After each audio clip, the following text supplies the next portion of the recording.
नमस्कार दोस्तों, स्वागत है आपका इंडी वर्ल्ड स्टूडियो में, जहां हम लाते हैं आपके लिए वो खबरें जो वाकई मायने रखती हैं।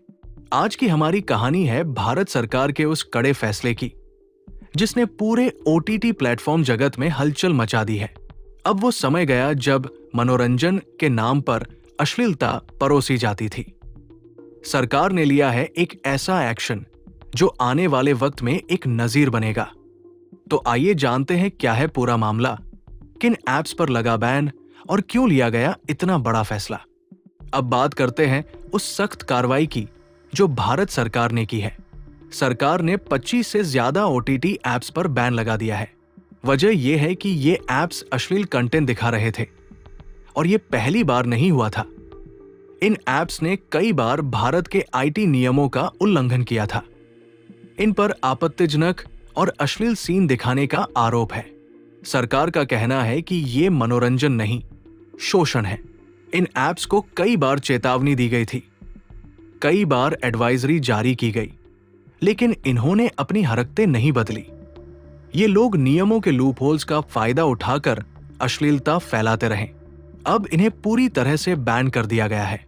ये कार्रवाई आम लोगों, माता-पिता और शिक्षकों की शिकायतों के बाद शुरू हुई।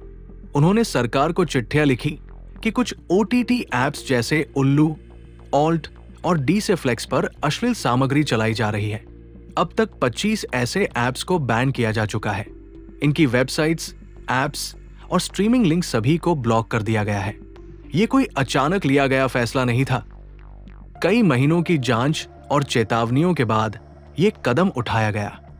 सूचना और प्रसारण मंत्रालय ने इस प्रक्रिया की अगुवाई की।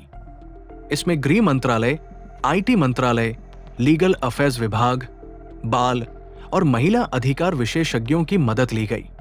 2024 में भारत के बाल अधिकार आयोग ने इन ऐप्स पर आपत्ति जताई थी, खासतौर पर उल्लू और ऑल्ट पर चल रहे कुछ शो पर। एक वेब सीरीज को सरकार के दबाव के बाद हटाया भी गया था, लेकिन सिर्फ कुछ समय के लिए। बाद में वही कंटेंट फिर से अपलोड कर दिया गया। Digital publisher content grievance council ने भी सख्त कार्रवाई की। यह संस्था 40 से ज्यादा ओटीटी प्लेटफॉर्म्स की निगरानी करती है और इसका नेतृत्व एक पूर्व सुप्रीम कोर्ट जज कर रहे हैं। उन्होंने उल्लू से 100 से ज्यादा वेब सीरीज हटाने को कहा, क्योंकि इनमें बिना कहानी के सिर्फ अश्लीलता दिखाई गई थी। लेकिन प्लेटफॉर्म्स ने नियमों की अनदेखी की। वेब सीरीज कुछ समय के लिए हटाई गई, फिर वही कंटेंट दोबारा अपलोड कर दिया गया। सरकार के एक अधिकारी ने कहा, इनमें कोई स्टोरी लाइन नहीं थी। ज्यादातर कंटेंट अश्लील और भद्दा था। ऑल्ट ऐप पर भी सवाल उठे। उसकी सीरीज को अस्वीकार्य और अजीब बताया गया। केवल व्यूज के लिए सेक्सुअल सीन जोड़े गए थे, बिना किसी सामाजिक संदेश या कहानी के। ये ऐप्स कोई अनजान नाम नहीं थे। ये भारत के जाने माने प्लेटफॉर्म्स हैं, लेकिन इन्होंने सीमा लांघ दी।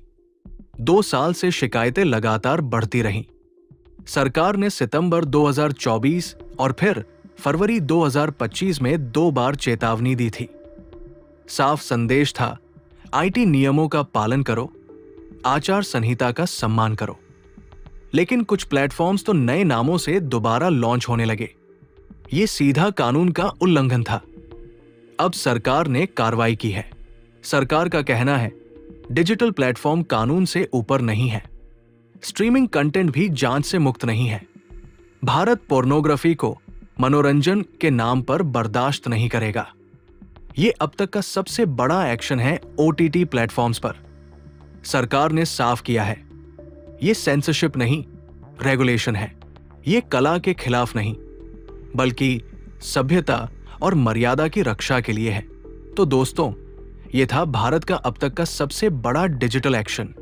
एक साफ और सख्त संदेश कि ओटीटी प्लेटफॉर्म्स अब कानून से ऊपर नहीं।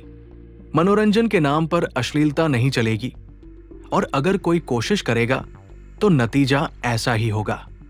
इंडी वर्ल्ड स्टूडियो यही कहेगा, ये सेंसरशिप नहीं, ये है एक जिम्मेदार और मर्यादित डिजिटल भारत की शुरुआत। ऐसी ही और जरूरी और जिम्मेदार खबरों के लिए जुड़े रहिए हमारे साथ। वीडियो अच्छा लगा हो तो लाइक करें, शेयर करें और सब्सक्राइब करें इंडी वर्ल्ड स्टूडियो को। फिर मिलेंगे अगली अहम खबर के साथ। जय हिंद।